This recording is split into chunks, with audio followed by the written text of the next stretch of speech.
The effortless escape: quit porn immediately without any willpower or any sense of deprivation or sacrifice. Disclaimer: this audio-video presentation was generated using AI for accessibility and format purposes only. All content, ideas, and authorship belong to Luke Bradshaw, the author of Effortless Escape. This presentation does not claim ownership, authorship, or originality of the material and exists solely to present the book's content in audio-video form. Full credit for the work belongs entirely to Luke Bradshaw. If you benefit from this content, please seek out and read the original book in full, without skipping chapters, as the author instructs. This does not represent a Christian worldview. However, the material is very helpful, which is why I've taken the time to create an audio version so I could host it on this channel. Chapter 11. The Willpower Method. It's an accepted fact in society that it's very difficult to stop porn. Books and forums advising you on how to stop usually start off by telling you how difficult it is. The truth is that it's ridiculously easy.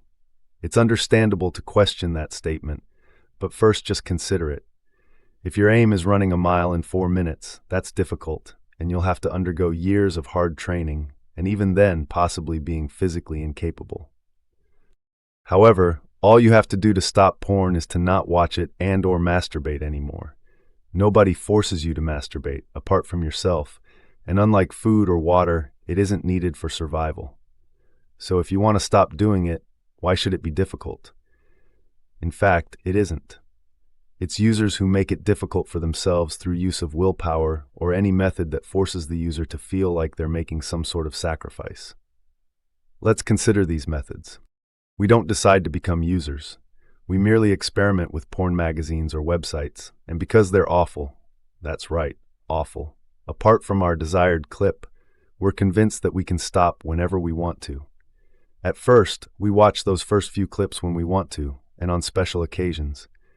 Before we realize it, we're not only visiting those sites regularly and masturbating when we want to, we're masturbating to them daily. Porn has become a part of our lives, ensuring we require an internet connection wherever we go. We then believe we're entitled to love, sex, orgasm, and the stress-relieving properties of porn. It doesn't seem to occur to us that the same clip and actors don't provide us with the same degree of arousal, and we begin fighting against the red line to avoid bad porn. In fact, masturbation and internet porn neither improves our sex lives nor reduces stress. It's merely that users believe they can't enjoy life or handle stress without it. It usually takes a long time to realize that we're hooked because we suffer from the illusion that users watch porn because they enjoy it, and not because they need to. When we're not enjoying porn, which we can never do unless novelty, shock, or escalation is added, we're under the illusion we can stop whenever. This is a confidence trap. I don't enjoy porn, so I can stop when I want to. Only you never seem to want to stop. It's usually not until we actually try to stop that we realize a problem exists. The first attempts are generally early, triggered by meeting a partner and noticing they aren't quite enough after the initial dates. Another common reason is noticing health effects present in daily life. Regardless of reason, the user always waits for a stressful situation, whether health or sex. As soon as they stop, the little monster begins to get hungry. The user then wants something to pump their dopamine, such as cigarettes, alcohol, or their favorite, internet porn, with their harem only a click away. The porn cache is no longer in the basement. It's virtual and accessible from anywhere. If their partner is around, or they're with friends, they no longer have access to their virtual harem, making them even more distressed. If the user has come across scientific material or online communities, they'll be having a tug-of-war in their mind, resisting temptations and feeling deprived. Their way to usually relieve stress is now unavailable, suffering a triple blow. The probable result after this period of torture is compromise. I'll cut down, or I've picked the wrong time, or perhaps I'll wait until the stress has gone from my life. However, once the stress is gone, there's no reason to stop, and the user doesn't decide to quit again until the next stressful time. Of course, there's never a right time because life for most people becomes more stressful. We leave the protection of our parents, entering the world of setting up home, taking on mortgages, having children, and having more responsible jobs. Regardless, the user's life cannot become less stressful because porn actually causes stress. The quicker the user passes on to the escalation stage, the more distressed they become, and the greater the illusion of dependency grows. In fact, it's an illusion that life becomes more stressful, and porn, or a similar crutch, creates that illusion. This will be discussed in greater detail later, but after these initial failures, the user usually relies on the possibility that one day they'll wake up and just not want to masturbate or use porn. This hope is usually kindled by stories heard from other ex-users. I wasn't serious until I had a fading penetration. Then I didn't want to use porn anymore and stopped masturbating. Don't kid yourself. Probe these rumors and you'll discover they're never quite as simple as they appear. Usually the user has already been preparing to stop and merely used the incident as a springboard. More often, in the case of people who stop just like that, they've suffered a shock. Perhaps a discovery by their partner, a self-spotting incident of accessing porn not of their normal sexual orientation, or they've had a sexual dysfunction scare themselves. That's just the sort of person I am. Stop kidding yourself. It won't happen unless you make it happen. Let's consider in greater detail why the willpower method is so difficult. For most of our lives, we adopt the head in the sand, I'll stop tomorrow approach. At odd times, something will trigger off an attempt to stop. It may be concerns about health, virility, or a bout of self-analysis and realizing we don't actually enjoy it. Whatever the reason, we start to weigh up the pros and cons of porn. Sex is split into tantric, touch, smell, voice, and propagative orgasm. This is one of the major keys in opening our mind, and without this important distinction, there'll be confusion, which leads to failure. On rational assessment, we find out what we've known our entire lives. The conclusion is 1,000 times over. Stop watching it. If you were to sit down and give points to the advantages of stopping and compare them to the advantages of porn, the total point count for stopping would far outweigh any disadvantages. If you employ Pascal's wager, by quitting you're losing almost nothing, with high chances of gains and higher chances of not losing. Although the user knows that they'll be better off as a non-user, the belief they're making a sacrifice trips them up. Although an illusion, it's powerful. They don't know why, but the user has the belief that during the good and bad times of life, the sessions appear to help. Even before starting their attempt, societal brainwashing, further reinforced by the brainwashing from their own addiction, is then combined with the even more powerful brainwashing of how difficult it is to give up. Users hear stories of those who've stopped for many months and still desperately crave it, or of disgruntled quitters who, having stopped, spend the rest of their lives bemoaning the fact that they'd love to have a session. There are tales of users stopping for many months or years, living happy lives, only to have one peek at porn and are suddenly hooked again. Users probably know several in the advanced stages of the disease, visibly destroying themselves and clearly not enjoying life, yet continuing to use. Additionally, they've probably suffered one or more of those experiences themselves. So instead of starting with the feeling, "Great, have you heard the news? I don't need to watch porn anymore," they start instead with feelings of doom and gloom, as if trying to climb Everest, and they falsely determine that once the little monster has its hooks into you, you're hooked for life. Many users start the attempt by apologizing to their girlfriends or wives. "Look, I'm trying to give up porn. I'll probably be irritable for the next couple of weeks, so try to bear with me." Most attempts are doomed before they begin. Assume that the user survives a few days without a session. They're getting back their arousal and are starting to recover. They haven't opened their favorite tube sites and are consequently getting aroused by normal stimuli they'd previously zoned out at. The reasons they decided to stop in the first place are rapidly disappearing from their thoughts, like seeing a bad road accident whilst driving. It'll slow you down for a while, but you stomp your foot on the throttle the next time you're late for an appointment.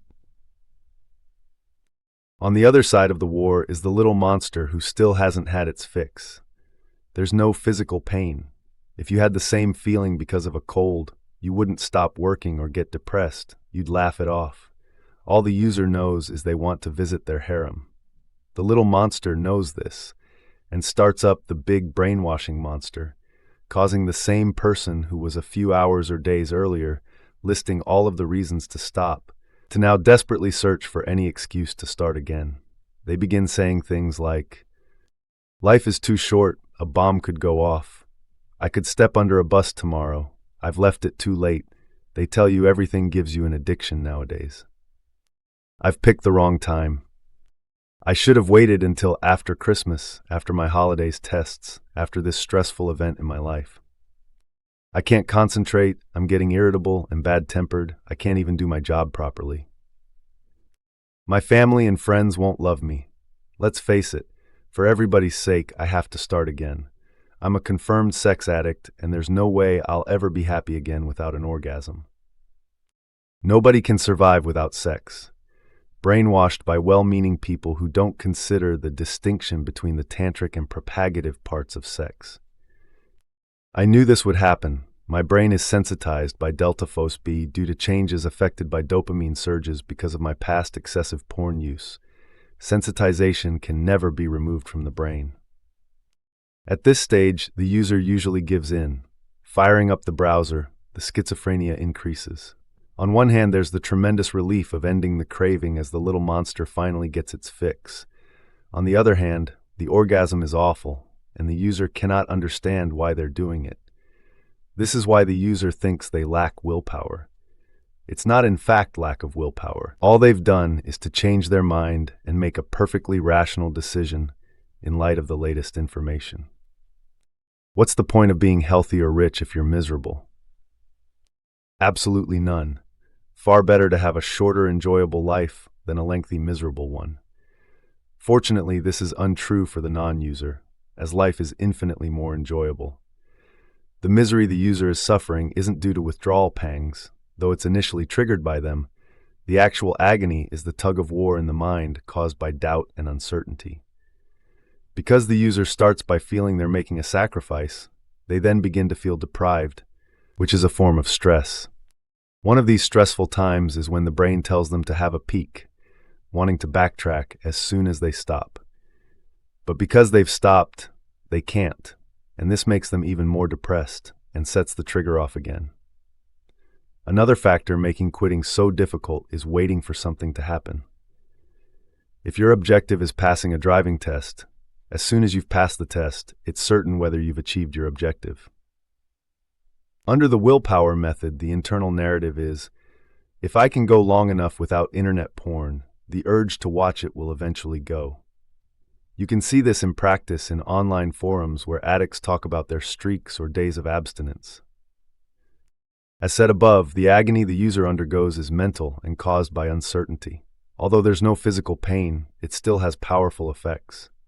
Now miserable and insecure, the user is far from forgetting, now full of doubts and fears. How long will the craving last? Will I ever be happy again? Will I ever want to get up in the morning? How will I ever cope with stress in future? The user is waiting for things to improve, but while they're still moping, the harem is becoming ever more precious. In fact, something is happening, but unconsciously. If they can survive weeks without opening the browser, the craving for the little monster disappears. However, as stated previously, the pangs of withdrawal from dopamine and opioids are so mild that the user isn't even aware of them. At this time, many users sense they've kicked it. And so take a peek to prove it, sending them back down the water slide. Having supplied dopamine to the body, there's now a little voice at the back of their mind saying, "You want another one." In fact, they'd kicked it, but have hooked themselves again. As a child, you watched cartoons, and as per neuroscience, you formed neural pathways, delta phos B, for them. If you wanted to discourage a child from watching, you'd study if those pathways still existed and survey adults on why they don't like to watch their favorite childhood cartoons anymore. For one, there's better entertainment available, and secondly, the cartoons just don't hold the magic anymore. With the willpower method, you're just denying the child the cartoon. But with effortless escape, you're also making sure they see no value in it. Which is better? The user won't usually get into another session immediately, thinking, "I don't want to get hooked again," and allows a safe period of hours, days, or even weeks to pass. The ex-user can then say, "Well, I didn't get hooked, so I can safely have another session." They've fallen back into the same trap as when they first started and are already on the slippery slope. Users who succeed using the willpower method tend to find it long and difficult because the primary problem is the brainwashing. Long after the physical addiction has died, the user is still moping around, miserable. Eventually, after surviving this long-term torture, it begins to dawn on them that they aren't going to give in, stopping the moping and accepting that life goes on and is enjoyable without porn. There are significantly more failures than successes, because some who succeed go through their lives in a vulnerable state, left with a certain amount of brainwashing telling them that porn does in fact give them a boost. This explains why many users who've stopped for long periods end up starting again later on. Many ex-users will have the occasional session as a special treat, or to convince themselves how strong their self-control is. It does exactly that. But as soon as their session ends, the dopamine starts to leave, and a little voice at the back of their mind begins driving them towards another one. If they decide to partake, it still seems to be under control. No shocks, escalation, or novelty seeking. So they say, "Marvelous. While I'm not really enjoying it, I won't get hooked. After Christmas, this holiday, this trauma, I'll stop." Little do they know that the water slides of their brain have been greased even more. Too late, they're already hooked. The trap they managed to claw themselves out of has claimed its victim again. As said previously, enjoyment doesn't come into it. It never did. If we watched because of enjoyment, nobody would stay on the tube sites for longer than it takes to finish the deed. Regardless, a better way to self-pleasure is from memories. We assume we enjoy internet porn only because we can't believe we'd be stupid enough to get addicted if we didn't enjoy it. Most users don't have any idea about supernormal stimulus, novelty, or shock-seeking, and even after reading about it, they don't believe their use is motivated by evolutionary reward circuit wiring. That's why so much of porn is subconscious. If you were aware of the neurological changes and had to justify it costing you money in the future, even the illusion of enjoyment would go. When we try to block our minds to the bad side, we feel stupid. If we had to face it, that would be intolerable. If you watch a user in action, you'll see they're happy only when unaware they're using. Once aware, they tend to be uncomfortable and apologetic. Porn feeds the little monster, so upon purging it from your body along with the brainwashing big monster, you'll have neither need nor desire to watch.